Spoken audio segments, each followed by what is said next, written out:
Τι κάνεις? Όλα καλά? Ναι. Τέλεια.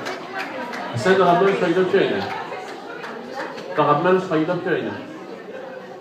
Πιτό. Θα σου λείπουν και εσένα τα φασολάκια. Θα με θυμηθείτε, να το κρατήσετε το DVD σε 10 χρόνια, να με θυμάστε, εντάξει. Φασολάκια, φακές, ρεβίθια, φασουλόριζο. Είναι εντάξει. Εμένα το φασουλόριζο κανόνισε να μην το φέρω σε τάπερ, θες και εσύ? Τώρα που γυρίζει μια μερίδα, όχι, εντάξει, θα φάω εγώ 2, δεν πειράζει. Το μικρόφωνο είναι εντάξει. Ωραία. Να είσαι κοντά στο μικρόφωνο μόνο. Ρίζος Μάριος λοιπόν, ο κύριος τρώνε μαζί και οι τρεις πιτόγυρο. Δεν πιστεύω άμα λείπει να παίρνει κάποιος απουσία. Όχι. Άμα λείπει, εντάξει, είχε φασολάκια στο σπίτι, δεν τον άφησε η μαμά να έρθει, τι να κάνουμε. Εντάξει. Το τραγούδι λοιπόν, φτιάξε καρδιά μου το δικό σου παραμύθι. Μαριανίνα, Κριεζή και Διονύση Τσακνή στους στίχους και στη μουσική αντίστοιχα. Είσαι έτοιμος? Μπορώ να πω κάτι? Πες. Αυτό το τραγούδι το αφιερώνω στην αδερφή μου που έχει γενέθλια. Χρόνια πολλά λοιπόν.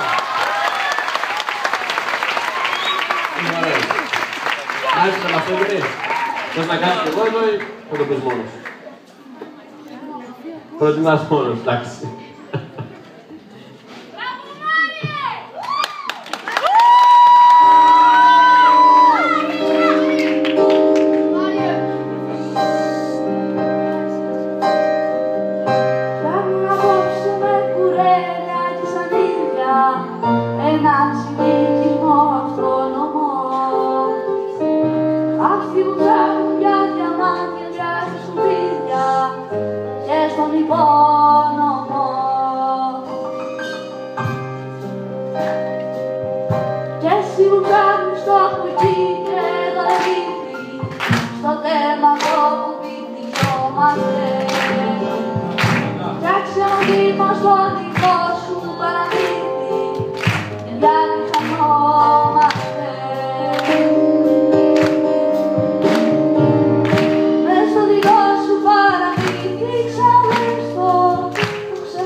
Μπράβο, μια υπόκληση, ευχαριστούμε πάρα πολύ.